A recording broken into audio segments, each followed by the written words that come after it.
make cross-media work. I often start with things that have appeared in newspapers, magazines, book sources. Often I have ideas about ways that sound and music might complicate a given text.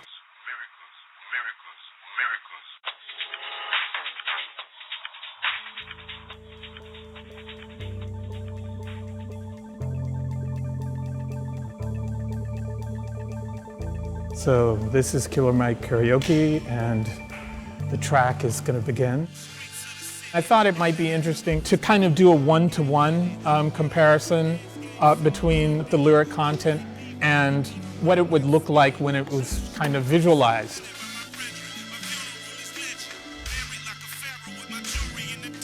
This track is called Ric Flair, and it's named for the wrestler of the same name.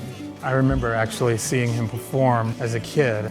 I thought it was interesting to kind of bring him in as a kind of character and a kind of persona. And all the other women around the world just say, oh, there goes the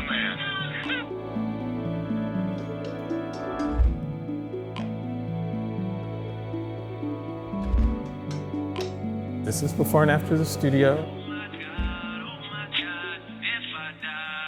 The colors are very distinct and precise. In this, I think it's kind of coding around the American flag and ideas about patriotism. I wanted to investigate what art and art practices represent socially and historically. I found reviews and articles and kind of used that as the kind of main, through line.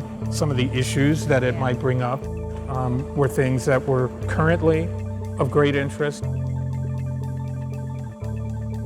But you've kept it ambiguous. Yeah, by just removing some of the context, you can maybe open up the argument and discussion around the work.